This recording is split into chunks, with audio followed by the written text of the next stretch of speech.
Test के बाद शिन्सो को हीरो कोर्स में ट्रांसफर कर दिया जाएगा, पर कौन सी क्लास में ये बाद में डिसाइड होगा। आइजावा मोनोमा को कल इरी से मिलने बुलाता है। दूसरी तरफ मिरियो इरी से मिलने जाता है। क्या कर रही हो इरी? मैं तुम्हारे और डेकू के लिए लेटर लिख रही हूँ। दूसरी तरफ बाकुगो और डेकू साथ में ट्रेनिंग कर रहे थे। निकालो उस पावर को बाहर। नहीं आ रही है यार। तभी ऑल माइट उनकी फाइट को रोक देता है। क्या तुम उस पावर को फील कर पा रहे हो? नहीं, मुझे वो जरा से भी फील नहीं हो रही। इससे कुछ समय पहले वो तीनों साथ में बैठे हुए थे, जहाँ वो डेकू के क्वर्क्स के बारे में ही बात कर रहे थे। कहीं इसकी वजह ऑल फॉर वन तो नहीं, क्योंकि वन फॉर ऑल भी उसी की वजह से पैदा हुआ है और वो भी कई सारे क्वर्क्स को यूज कर सकता है। अगर हम इसके बारे में और पता लगाना चाहते हैं तो हमें ट्रेनिंग करनी होगी। इसके बाद वो दोनों डॉम्स में वापस आ जाते हैं। तुम्हारे पास भी 2 क्वर्क्स हैं, तो स्पोर्ट्स फेस्टिवल के दौरान तुमने मुझसे ये बात छुपाई थी। अरे नहीं, वो तो उस वक्त तो मुझे भी नहीं पता था। अगले दिन मोनोमा इरी से मिलने जाता है। इस चूहिया को तो देखो, ये तो पीछे छुप रही है, ये क्या हीरो बनेगी। आगे मोनोमा इरी के क्वर्क को कॉपी करने की कोशिश करता है। क्या तुम उसे फील कर पा रहे हो? नहीं, ये तो ब्लैंक है। मैं इसकी पावर को कॉपी नहीं कर सकता।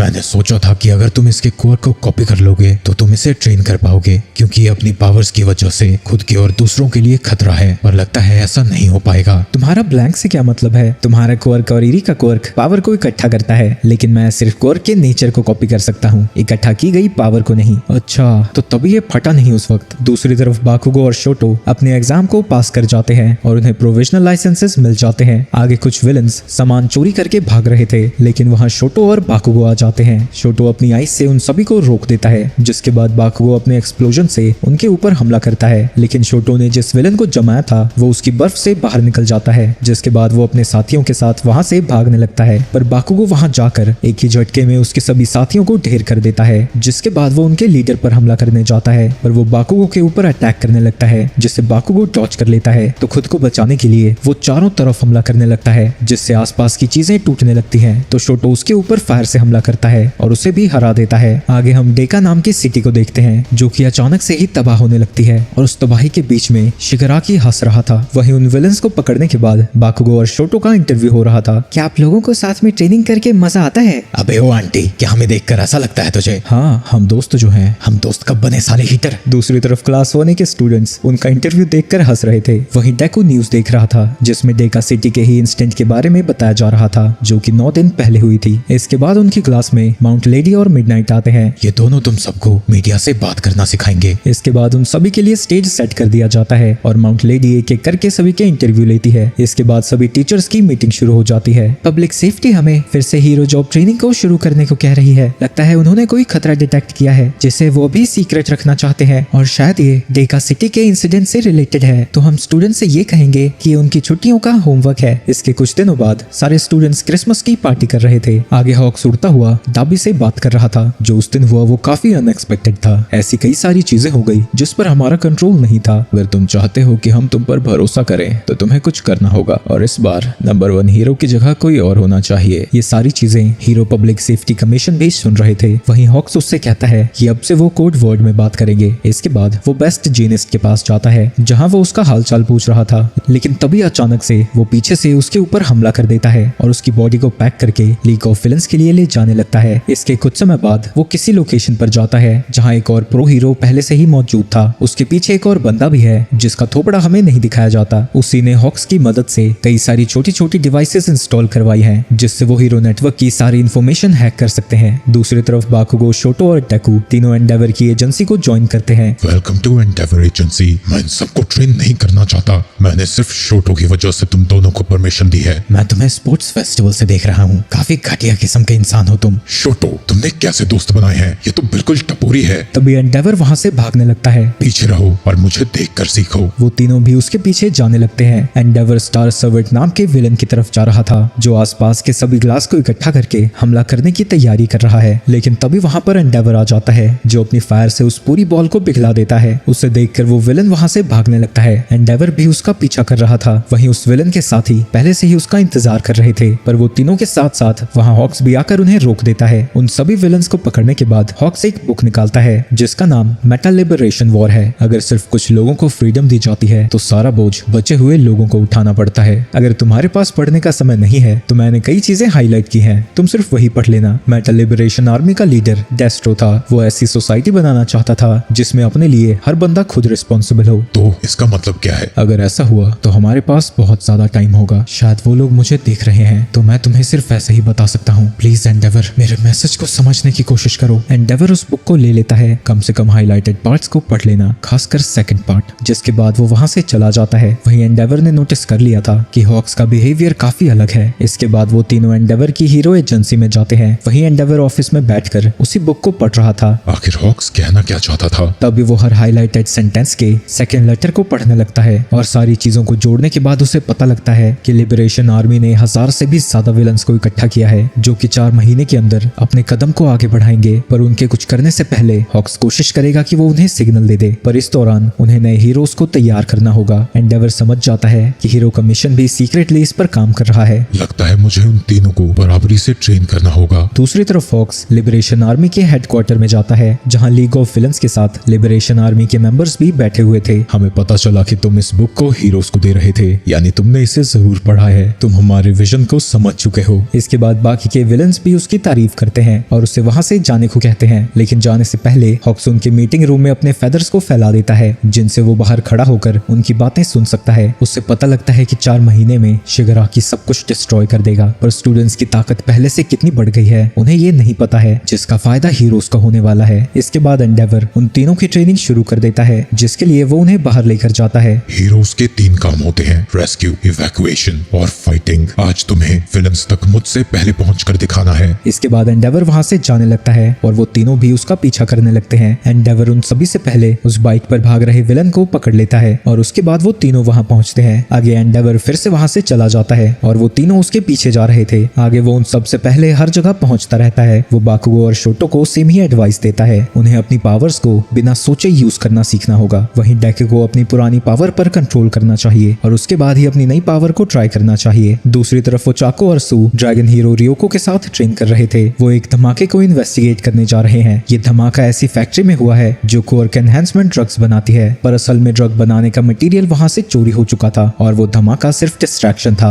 लेकिन हीरो शेल्की और उसके कुछ और साथी एक शिप को स्पॉट करते हैं जो कि छुपाकर कुछ सामान लेकर जा रहे थे, पर उन विलन्स ने उसी ड्रग का यूज करके अपनी पावर्स को बढ़ा दिया और वहां पर धुआं फैलाकर बचकर चले गए। जिसके बाद वो मदद के लिए रियुको की टीम के पास जाता है। रियुको और नेजरे उड़ते हुए उस शिप को वापस से ढूंढ लेते हैं। जब विलन्स को इसके बारे में पता लगता है, वो फिर से खुद को इंजेक्ट करता है और चारों तरफ स्मोक फैला देता है। लेकिन पानी के नीचे से शेल्की और सू उन्हीं की तरफ जा रहे थे और शिप के ऊपर चढ़ जाते हैं। शेल्की विलन को पंच मारकर उसे बेहोश कर देता है, जिसके बाद शेल्की बाकी के विलन्स को भी मारने लगता है। वहीं नेजरे विलन्स के बॉस को देखती है जो कि एक प्लेन से वहां से भाग रहा था, तो चाको अपनी पावर्स की मदद से उस प्लेन पर पहुंच जाती है और उस विलन को भी हरा देती है। जिसके बाद वो चाको और रियो को मिलकर उस प्लेन को सेफली पानी पर लैंड करा देते हैं और इस तरह से उनका मिशन सक्सेसफुली कंप्लीट हो जाता है। रात को वो तीनों एक चोर को देखते हैं और उसके पीछे जाने लगते हैं, लेकिन इस बार भी एंडेवर उनसे पहले उस तक पहुंच जाता है। ये हर बार हमसे पहले कैसे आ जाता है। इसके बाद एंडेवर वापस से अपने ऑफिस में होता है, जहां फुयूमी उसे कॉल करती है। वो शोटो और उसके दोस्तों के साथ उसे डिनर पर आने को कहती है। अगले दिन भी उन तीनों की ट्रेनिंग ऐसे ही चलती जाती है और वो इस बार भी एंडेवर से नहीं जीत पाते। इसके बाद रात को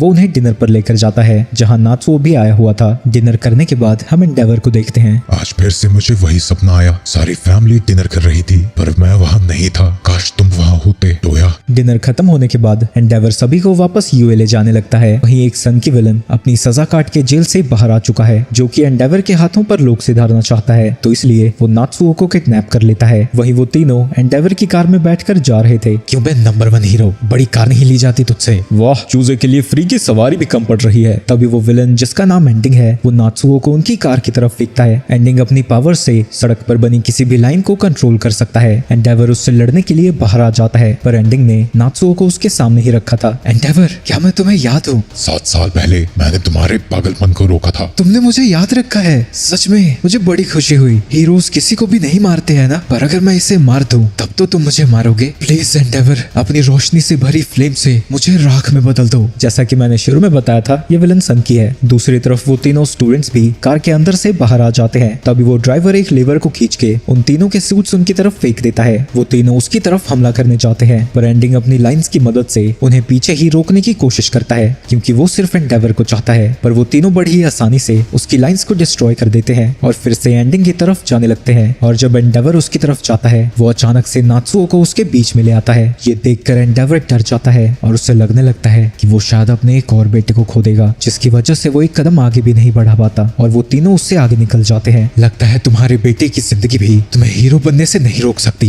तुम्हारा बेटा और कितने लोग मरने वाले हैं सिर्फ इसलिए क्योंकि तुम मुझे मार नहीं रहे। वो काफी सारी कार्स को हवा में उछाल देता है और दूसरी तरफ नात्सुओ को एक ट्रेन के आगे रख देता है, पर बाकुगो वही करता है जो ऐसा उसे एंडेवर ने सिखाया था। वो फ्लेम्स को कंडेंस करके एकदम से रिलीज करता है, जिससे उसकी स्पीड कहीं ज्यादा बढ़ जाती है और वो वहां से नात्सुओ को बचा लेता है। दूसरी तरफ डेको भी अपनी ब्लैक विप को यूज करने लगता है और उसकी मदद से सभी लोगों को बचा लेता है। वहीं शोटो भी फ्लेम्स को कंडेंस करके बड़ी ही जल्दी एंडिंग तक पहुंच जाता है। सिर्फ एक हफ्ते में तुम लोग कितने आगे बढ़ गए। कार से सभी लोग बाहर निकलकर डेको का शुक्रिया अदा करते हैं। वहीं एंडेवर दौड़ता हुआ जाकर नात्सुओ को गले लगा लेता है, पर उसके हाथों के बीच में बाकुगो भी आ जाता है। बूढ़े आदमी की बदबू। वहीं शोटो ने अपनी आइस से उस विलन को जमा दिया था। क्या कहा था तुमने? मुझसे पहले विलन को पकड़ कर दिखाओ। स्कूल के बच्चों से हार कर कैसा लग रहा है? तुमने सच में मुझे हरा दिया। मेरे बेटे को बचाने के लिए शुक्रिया। अबे यार, थोड़ा बहुत तो परेशान दिख। अचानक से ही महान बन गया। वहीं जैसे ही नात्सुओ होश में आता है वो एंडेवर से दूर हो जाता है। मैंने जो अब तक किया है मैं उसका प्रायश्चित करना चाहता हूँ, इसलिए मैं तुम सभी को एक नया घर दूंगा और मैं खुद पुराने घर में रहूंगा। मुझे पता है कि मैं माफी के लायक नहीं हूँ, इसलिए मैं तुमसे माफी की उम्मीद भी नहीं करता। पुलिस आकर उस विलन को पकड़ लेती है। इसके बाद सर्दियों की छुट्टियां और उनकी इंटर्नशिप खत्म हो जाती है। वो ट्रेनिंग के लिए अपने हीरो कॉस्ट्यूम्स को पहन रहे थे। तुमने अपनी पावर को इतनी जल्दी कंट्रोल कर लिया। नंबर 1 हीरो के साथ ट्रेन करने के फायदे तो हैं। हाँ, मैंने कर तो लिया है, पर अभी भी ये परफेक्ट नहीं है। तभी बाकुगो उसके सर पर अपना कॉस्ट्यूम दे मारता है। जब देखो चढ़ चढ़ चढ़ चढ़। पता नहीं कौन से मटेरियल से उसका कॉस्ट्यूम बना है, क्योंकि उसकी वजह से डेको के सर से खून निकलने लगता है। और जब वो सब ट्रेनिंग पर जा रहे थे तब भी वो चीज उसके सर में ही घुसी हुई थी। सिंबल ऑफ स्वीट्स यहाँ पर आ चुका है। लेकिन कोई भी स्टूडेंट उस पर ध्यान ही नहीं देता। उनके पूछने पर ऑल माइट बताता है कि आइजावा और माइक किसी काम से गए हैं। वहीं उन दोनों को टार्टरस में बुलाया गया है, जहां सुकाची और ग्रैंड टोरिनो पहले से ही मौजूद हैं। ये वन फॉर ऑल का खास बंदा है। अगर हम इससे इंफॉर्मेशन निकाल पाए तो हमें बहुत सारी चीजें पता लग जाएंगी। कुरोगिरी एक नोमू है, पर रिसर्च के बाद हमें पता चला कि उसका कोर्क एक यूए हाई के स्टूडेंट से मिलता है, जिसने हीरो बनने के बाद काफी जल्दी अपनी जान गंवा दी थी, जिसका नाम ओबरो शिराकुमो था।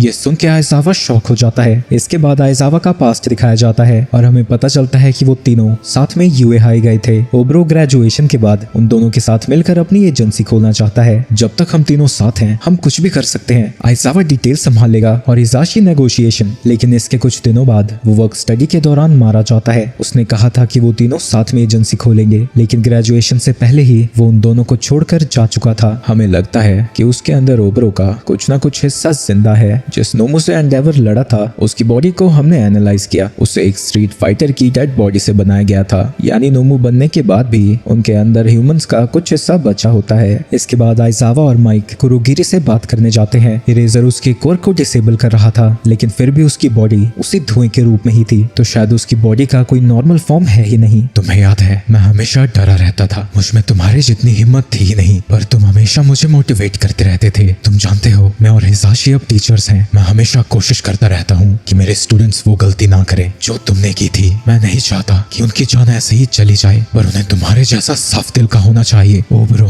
हम तीनों अब भी हीरो बन सकते हैं। बताओ मुझे, ये तुम्हारे साथ किसने किया है? वो इंसान कहाँ है अभी? और क्या जब तुमने यूए पर हमला किया तुम्हें कुछ महसूस नहीं हुआ? मुझे नहीं पता तुम क्या कह रहे हो। मेरा नाम कुरोगिरी है और मेरा काम सिर्फ शिगाराकी को प्रोटेक्ट करना है। मैं नहीं जानता तुम किस बारे में बात कर रहे हो। लेकिन तभी उस स्मोक के अंदर ओबरो का चेहरा दिखने लगता है। वो कुछ कहने की कोशिश कर रहा था, लेकिन तभी वो बेहोश हो जाता है। किसी और जगह पर हम एक साइंटिस्ट को देखते हैं। ये मेरा और ऑल फॉर वन का सपना था। मैं एक ऐसा मास्टरपीस बनाने जा रहा हूँ जिसे कोई नहीं हरा पाएगा। टोमुरा, तुम बहुत अच्छा कर रहे हो। इसके बाद हम 2 महीने पहले का सीन देखते हैं। लीग ऑफ विलन्स कुंभकर्ण के छोटे भाई जाइगेंटोमाकिया से मिलने जाते हैं। मैं कब से इंतजार कर रहा था। क्या तुम ही हो जो ऑल फॉर वन का सक्सेसर बनेगा? क्या ये वो ताकत है जो ऑल फॉर वन मेरे लिए छोड़कर गया है? पर ये तो कुछ खास लग नहीं रहा। मास्टर, आप मेरे साथ ऐसा कैसे कर सकते हैं? मैं इसे कैसे सर्व करूं? ये तो कितना कमजोर है। तभी रेडियो से डॉक्टर शिगाराकी से बात करने लगता है। लगता है तुम बड़ी मुसीबत में फंस गए।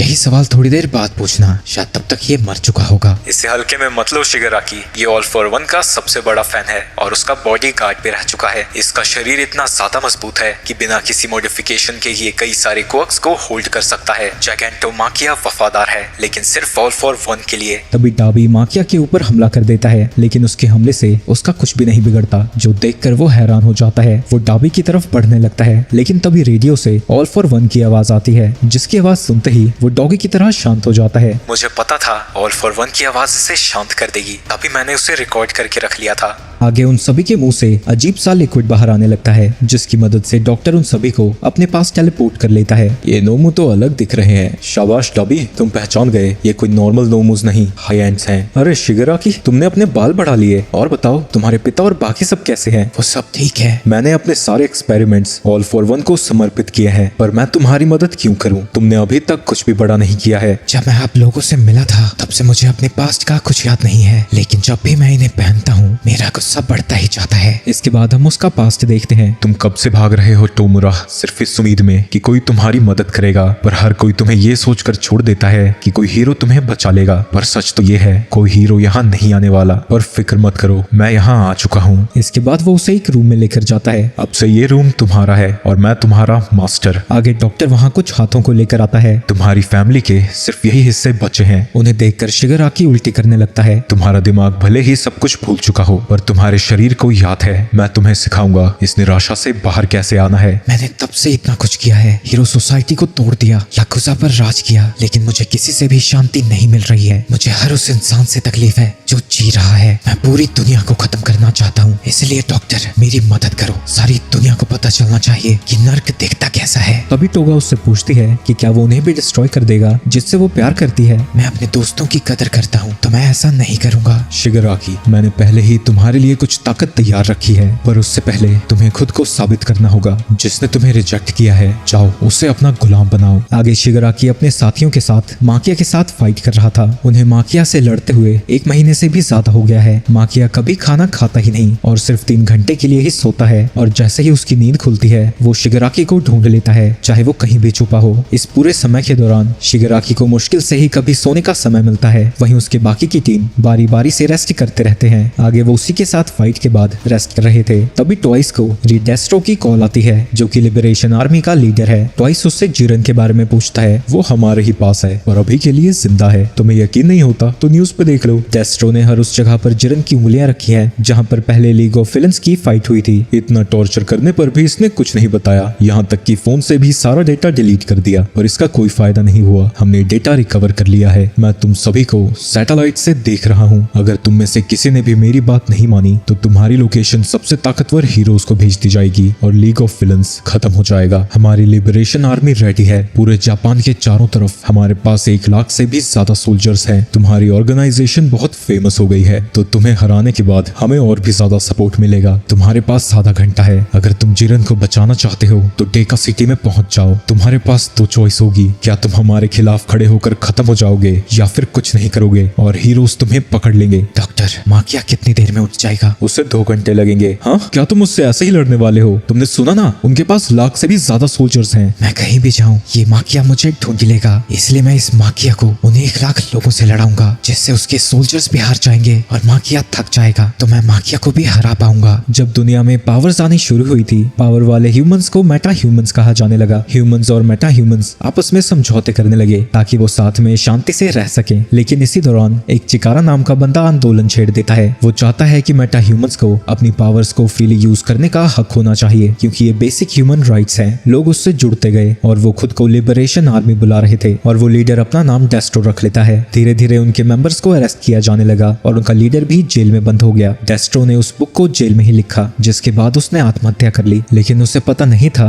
कि उसका एक बच्चा भी है और फिलहाल वही लिबरेशन आर्मी को लीड कर रहा है। आगे league of villains Deka city में पहुंच जाते हैं। तभी वहां पर उन्हें गाइड करने के लिए एक प्रो हीरो आ जाता है, जब वो सिटी से जा रहे थे उनके सामने कोकू आता है। वो उन्हें बताता है कि सिटी के 90% सिटीजन लिबरेशन आर्मी के मेंबर्स हैं, जिसके बाद आसपास के सभी लोग उनके ऊपर हमला करना शुरू कर देते हैं। इन सब की वजह से वो अलग अलग बट जाते हैं और टोगा से किजुको लड़ने जाती है। किजुको अपनी पावर से किसी चीज को भी छूकर उसे माइंड में कन्वर्ट कर सकती है। वो एक रिपोर्टर की तरह उसका इंटरव्यू लेने लगती है। तभी अचानक से टोगा उसके ऊपर हमला कर देती है, पर उसके आसपास के लोग शील्ड की तरह उसके सामने आ जाते हैं और टोगा के ऊपर हमला करके उसे एक बिल्डिंग में उड़ा मारते हैं। वही बिल्डिंग के अंदर पहले से ही काफी लोग थे जो कि तुरंत ही उसके ऊपर हमला करने लगते हैं, लेकिन तभी टोगा उन सभी के खून को चूसने लगती है। पर किजुकी ने पहले ही छूकर उनके खून को माइन में बदल दिया था। तो पहले तो खून उसके मुंह में फटता है, जिसके बाद जितने भी लोग उसके आसपास थे वो सभी भी फट जाते हैं। उन सभी धमाकों की वजह से वो उड़ती हुई किजुकी के पास आती है। इसे तो टुकड़ों में फट जाना चाहिए था भाई, इसका शरीर तो नॉर्मल ही है। और अब समय हो चुका है टोगा के पास्ट देखने का। बचपन से ही टोगा को ब्लड और वायलेंस से अजीब सा ही प्यार था। एक खून से लथपथ चिड़िया उसे प्यारी लगती है, इतनी ज्यादा कि वो उसका खून चूसना चाहती है। उसके पेरेंट्स ये सारी चीजें देखकर घबरा जाते हैं। तुम ऐसे हंस क्यों रही हो? ये बिल्कुल राक्षस जैसी लगती है, तुम नॉर्मल क्यों नहीं हो सकती? तभी टोगा वहाँ से भागने लगती है, जिस दौरान वो चाको का खून पीकर उसी का रूप ले लेती है। और अब टोगा अपने रूप को बदलने के साथ साथ उनकी पावर्स को भी यूज कर सकती है। तो वो चाको की पावर्स का यूज करके उन सभी को हवा में फ्लोट करवाने लगती है। और जैसे ही वो डीएक्टिवेट करती है वो सभी लोग आसमान से गिर के टमाटो सॉस में बदल जाते हैं। जिस तरह की दुनिया लिबरेशन आर्मी बनाना चाहती है वो टोगा को पसंद है, पर एनर्जी ना होने की वजह से वो एक जगह पर जाकर बेहोश हो जाती है। दूसरी तरफ शिगराकी की तरफ कई सारे लोग एक साथ अटैक करने के लिए बढ़ते हैं। शिगराकी सिर्फ एक को छूता है और जो भी उससे टच हो रखा था वो सब लोग राख में बदल जाते हैं। इसकी पावर्स इतनी कब बढ़ी? दूसरी तरफ डाबी जिससे लड़ रहा था वो आइस को कंट्रोल कर सकता है। वहीं टॉयस टोगा तक पहुंच जाता है जो कि अभी तक बेहोश थी, लेकिन तभी उसके पीछे कई सारे उसी के जैसे दिखने वाले लोग आ जाते हैं। टॉयस की पावर्स ऐसी हैं, अगर उसकी बॉडी खुली रहती है तो उसके अपने आप क्लोन्स बनते जाते हैं। वो सारे क्लोन्स आपस में लड़ने लगे थे, जिन्होंने लगभग उसे मार ही दिया। इसकी वजह से वो खुद ही भूल गया कि वो असली है या नकली। जिसने इन सभी को भेजा था उसका नाम टोमोयासु है, जो कि उस हर चीज को अपने पपेट्स में कन्वर्ट कर सकता है जिनका वजन एक ह्यूमन जितना होता है। वो सभी पपेट्स मिलकर टोगा की गर्दन को तोड़ने लगते हैं। वहीं अपने ट्रॉमा की वजह से ट्वाइस को लग रहा था कि वही उसे मार रहा है। मैं उसे क्यों मार रहा हूँ? आखिर असली ट्वाइस कहाँ है? वो टोगा को बचाने जाने लगता है, लेकिन वो पपेट्स उसे पकड़कर उसके हाथ को तोड़ देते हैं। मुझे दर्द हो रहा है, पर मैं गायब नहीं हुआ, यानी मैं असली हूँ। मैं अपने दोस्तों को कुछ नहीं होने दूंगा। जिसके बाद वो अपने क्लोन्स बनाने लगता है, लेकिन वो थमने का नाम ही नहीं ले रहा था। हजारों की तादाद में क्लोन्स बनते ही चले जाते हैं। ट्वाइस टोगा को बचा लेता है और शहर के चारों तरफ उसकी कॉपीज फैलने लगे थे। दूसरी तरफ डाबी अभी भी उस आइस वाले बंदे से लड़ रहा था जिसका नाम मेगा आइस है। वो आइस को कंट्रोल कर सकता है और साथ ही पानी से बर्फ भी बना सकता है, लेकिन डाबी आसानी से एक ही हमले से उसकी आधी से ज्यादा बर्फ को पिघला देता है। लेकिन पीछे कंप्रेस पिट रहा था, तभी वहां पर ट्वाइस की आर्मी पहुंच जाती है, जो कि लिबरेशन आर्मी के सभी मेंबर्स की कुटाई करने लगते हैं। लेकिन मेगा आइस सिर्फ 2 हमलों से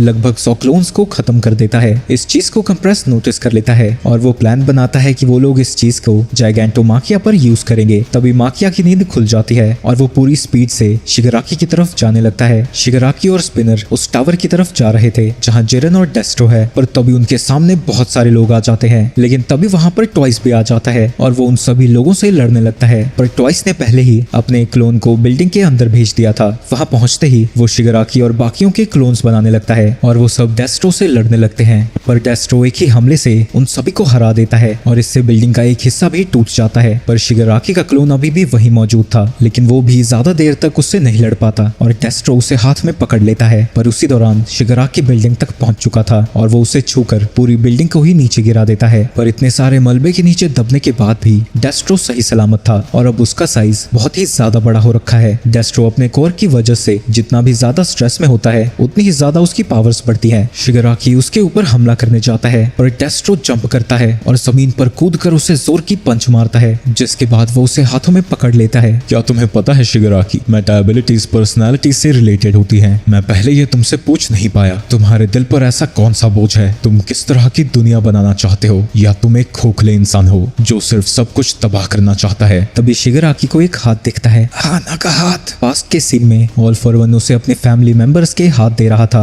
दिल भी कमाल की चीज है, वो जानबूझकर दुख और दर्द को भुलाना चाहता है ताकि हमें तकलीफ ना हो, पर तुम इन सबको अपने साथ रखोगे ताकि तुम गलती से भी इन्हें भूल ना जाओ। तभी शिगराकी को उसका पास याद आने लगता है। वो जब भी कभी रोता था या किसी मुसीबत में होता था उसकी बड़ी बहन हमेशा उसके साथ होती थी। सिर्फ वही थी जो हर हाल हाल में उसका ख्याल रखती थी। वही इन सब की वजह से शिगराकी का सर घूमने लगता है। डेस्ट्रो उसकी हथेली को तोड़ चुका था, लेकिन तभी वो अपने कोर का यूज करने लगता है तो डेस्ट्रो उसे दूर फेंक देता है। क्या बिना 5 उंगलियों से छुए भी इसकी पावर्स एक्टिवेट हो सकती है? क्या मेरी इन्फॉर्मेशन गलत थी या फिर ये पहले से ज्यादा ताकतवर हो गया है? इसके बाद डेस्ट्रो खुद को पूरी तरह से ट्रांसफॉर्म कर लेता है और शिगराकी के ऊपर अपनी पावर से हमला कर देता है, जिससे वो उड़ता हुआ पीछे जाता है। आगे स्केप्टिक डेस्ट्रो को कॉल करता है। आप हट जाइए वहाँ से, उनके पास एक सीक्रेट वेपन था। डेस्ट्रो, वो चलता फिरता पहाड़ है। माकिया उन्हीं की तरफ जाने लगता है। वहीं डेस्ट्रो के हाथ से फोन गिर जाता है। उसने अपनी चिंता छोड़कर मुझे खत्म करने का सोचा। आखिर ये किस तरह का इंसान है? तुम सच कह रहे थे डेस्ट्रो, मैं सिर्फ एक ही चीज चाहता हूँ, सब कुछ तबाह करना। बचपन में उसे हीरो की तरह खेलना पसंद था, लेकिन इसकी वजह से उसका डैड उसे पीटता रहता था। मेरे फादर ने एक ही रूल बनाया था, घर में कोई भी हीरोज के बारे में बात नहीं करेगा। शिगराकी के फादर एक बिजनेसमैन थे जिसने काफी बड़ा घर भी ले लिया था, जिसके बाद वो अपने सास और ससुर को भी वहीं ले आया। वो पनिशमेंट के तौर पर शिगराकी को बाहर अकेला छोड़ देता है। उसकी एलर्जीज और स्क्रैचिंग बढ़ती ही जा रही है। तो बढ़ने दो, जब तक वो माफी नहीं मांग लेता वो अंदर नहीं आने वाला। हीरो बनकर वो अपनी फैमिली और खुद के लिए मुसीबत ही खड़ी करेगा। जितना जल्दी उसे यह समझ आ जाए उतना ही बेहतर होगा। एक दिन उसकी बहन हाना ने उसे सीक्रेट बता दिया। उनकी ग्रैंड मदर हीरो नाना शिमुरा है, यानी वो उनके फादर की मॉम है। जिसके बाद वो उससे प्रॉमिस करती है कि वो छुप छुप कर साथ में हीरोज खेलेंगे। शाम को जब वो खेल रहा था, बॉल पर अचानक से ही उसकी पावर्स एक्टिवेट हो जाती है। तभी वहां पर उसका फादर आ जाता है। क्या तुम मेरे ऑफिस में गए थे? वो तुम्हारी ग्रैंड मदर नहीं है, वो एक बुरी औरत थी जिसने हीरो बनने के लिए अपने बच्चे तक को छोड़ दिया। जिसके बाद वो उसे थप्पड़ मारकर रात को फिर से बाहर ही छोड़ देता है। शिगराकी तब से रोता ही जा रहा था। तभी गलती से उसकी पावर्स एक्टिवेट हो जाती है, जिसकी वजह से उसका डॉग राख में बदल जाता है। तभी वहां शिगराकी की बहन आती है, जो शाम को सच्चाई ना बताने के लिए उससे माफी मांगने आई थी। लेकिन तभी डॉग की हालत देखकर वो डर के मारे चिल्लाने लगती है। वो घर वालों को आवाज लगाती हुई अंदर जा रही थी, पर शिगराकी उसे रोकने जाता है और गलती से वो उसे भी मार डालता है। ये सारी चीजें उसकी मॉम और उसके ग्रैंड पेरेंट्स देख लेते हैं। वही शिगराकी को अभी तक यही लग रहा था कि ये सब कुछ कोई और कर रहा है। वो हमेशा मेरे फादर को ही क्यों प्रोटेक्ट करते थे? वो हमेशा मुझे कि चुप होने को कहते थे, वो उससे भी तो समझा सकते थे। शिगराकी अपने आसपास के सारे ग्राउंड को डिस्ट्रॉय करने लगता है, लेकिन ये सब देखते हुए भी उसकी माँ उसी की तरफ जाने लगती है। और जब वो शिगराकी को पकड़ती है, वो भी राख में बदल जाती है। उसने अपनी बहन, माँ और ग्रैंड पेरेंट्स को मार दिया था। इसके थोड़ी देर बाद वहाँ उसका फादर भी आ जाता है, जो सब कुछ देखकर डर जाता है। अब मुझे सारी चीजें समझ में आने लगी थी, और जब मैं फादर के ऊपर कूदा, मैं उसे मारना चाहता था, और उसे मारते ही मेरे अंदर अलग से ही खुशी आई। कहीं ना कहीं मैं हमेशा से यही करना चाहता था, और इस तरीके से मेरी खुजली भी बंद हो गई। आगे शिगराकी बाहर घूम रहा था, इस उम्मीद में कि कोई उसकी मदद करेगा, लेकिन जब भी कोई उसका चेहरा देखता था वो डर के चला जाता था। एक आंटी उसकी मदद करने तो आती है, लेकिन जैसे ही वो उसकी तरफ देखता है, उसका चेहरा देखकर वो भी चली जाती है, ये कहकर कि कोई हीरो आकर तुम्हारी मदद करेगा। इन सब की वजह से उसकी खुजली बढ़ती ही जाती है। इसके बाद जब वो चैन से बैठा हुआ था तो कुछ टपोरी लड़के उसको परेशान करने लगते हैं। शिगराकी उन्हें भी मारना चाहता है, पर वो खुद को रोक देता है। इसके बाद वो ऑल फॉर वन के साथ था। तुमने खुद को क्यों रोका? तुम्हें वो करना चाहिए जो तुम्हारा दिल कहता है। तुम्हें मॉरल और एथिक्स को फॉलो करने की कोई जरूरत नहीं है। बताओ तुम क्या करना चाहते हो? जिन्होंने मुझे मारा है मैं उन्हें खत्म कर देना चाहता हूँ। इसके बाद वो उन दोनों के पास जाता है और उन्हें भी छूकर मार डालता है। आगे वो फिर से ऑल फॉर वन के साथ था,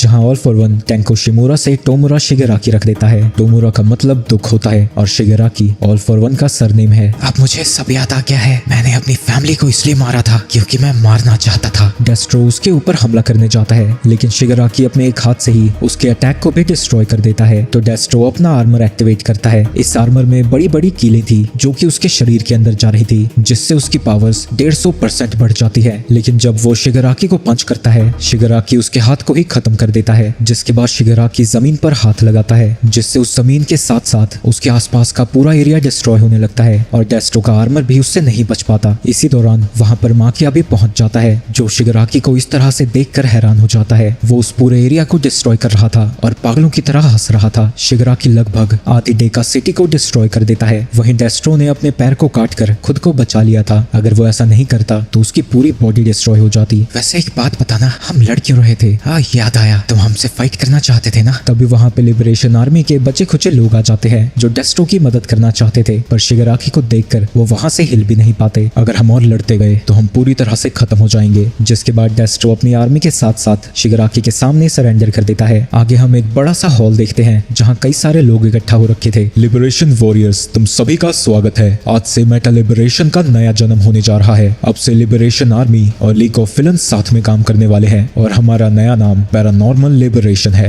मेरे साथ जो 9 लोग खड़े हैं वो कैप्टन्स हैं। तुम सभी को डिमांड के अकॉर्डिंग इनकी टीम में डाल दिया जाएगा और अब से हमारा नया मकसद है, हम वो सब कुछ करेंगे जो हम करना चाहते हैं। ये सुन के वहाँ खड़े सभी लोग चेयर करने लगते हैं। आगे जब वो लोग स्टेज के पीछे जा रहे थे, शिगराकी चलते चलते गिर जाता है। कंप्रेस कहता है कि ये कोई मिरेकल ही है, जो कि शिगराकी अभी भी जिंदा है। डॉक्टर, जो तुमने कहा था वो मैंने कर दिया है। माँ की आप मेरी सारी बातें मानता है। हाँ, मुझे पता लगा। जैसा कि मैंने प्रॉमिस किया था, मैं तुम्हें जल्द ही तुम्हारी नई ताकत दूंगा। वहीं उस हॉल के अंदर हॉक्स भी पहुंचा हुआ था। उसे इस मीटिंग को अटेंड करने के लिए लीग ऑफ विलन्स को बेस्ट जीनस की डेड बॉडी देनी पड़ी। वहाँ वो डाबी से मिलता है। हॉक्स सोचने लगता है कि उसे जल्द ही चीजों का पता लगाना होगा। जब तक सब कुछ साफ नहीं हो जाता वो हीरोज को कोई इन्फॉर्मेशन नहीं दे पाएगा। आगे शिगराकी डॉक्टर की लैब में पहुंचा हुआ था। आखिरी फाइट के बाद तुम्हारी ताकत तो कहीं ज्यादा बढ़ चुकी है। तुम चलते फिरते तबाही हो, तब तुम्हें और ताकत क्यों चाहिए? जब ताकत मिल रही है तो मैं उसे क्यों ना लूं? और मेरे हाथ को देखो, मैंने अपनी ताकत को एक ही बार यूज किया, इसका क्या हाल हो गया है। वैसे भी अब मैं हीरोज को अंडर एस्टिमेट नहीं करना चाहता। मैं हर उस चीज को डिस्ट्रॉय करना चाहता हूँ जिसे ऑल माइट ने प्रोटेक्ट किया है। तुम तो बिल्कुल अपने मास्टर जैसी बातें कर रहे हो। वो उसे चेयर पे बिठा देता है। तुम्हें 4 महीनों तक नर्क जैसे दर्द का एहसास होगा, लेकिन उसके बाद अगर तुम सर्वाइव कर पाए तो पूरी दुनिया तुम्हारी मुट्ठी में होगी। वन फॉर ऑल भी सिर्फ वन फॉर ऑल ही एक ऐसी चीज है जो ऑल फॉर वन के कंट्रोल के बाहर चली गई। इसके बाद डॉक्टर उसके ऊपर प्रोसेस शुरू कर देता है। वहीं यूएस स्कूल में सारे स्टूडेंट्स रोबोट्स के साथ ट्रेनिंग कर रहे थे और अब इज़ुकू ब्लैक विप को आसानी से कंट्रोल कर पा रहा था। इसके बाद बाकुगो और इज़ुकू ऑल माइट के साथ बैठे हुए थे, जहां वो उन दोनों की तारीफ करता है। इसके बाद वो उसे एक नोटबुक देता है। मैंने वन फॉर ऑल के सभी यूजर्स की इंफॉर्मेशन इसमें मेंशन की है, लेकिन सेकंड और थर्ड यूजर्स के बारे में मैं कुछ नहीं पता लगा पाया। इज़ुकू, मैं चाहता हूँ कि अब तो मेरे मास्टर नाना शिमुरा का कोर्क सीखो, जो फ्लोट है। ये सुन के बाकुगो हंसने लगता है। देख रहा है बे जंगूर, मैं तो पहले ही अपने कोर्क से उड़ सकता हूँ। बेटा जो गिरा कर मेरे आगे। इसके बाद वो दोनों डॉम्स में वापस पहुंच जाते हैं, जहां उन्हें खाना पीना बनाने में हाथ बटाना पड़ता है। दूसरी तरफ फॉक्स आने वाले युद्ध के बारे में इंफॉर्मेशन इकट्ठा कर रहा था, क्योंकि वो दिन बहुत करीब आ चुका है। दूसरी तरफ यूए के स्टूडेंट्स को स्पेशल मिशन का मैसेज आता है। वो सभी एक लोकेशन पर पहुंच जाते हैं, जहां बर्निन उन्हें बताती है कि उन सभी को मिलकर इस शहर के लोगों को इवैक्यूएट करना है।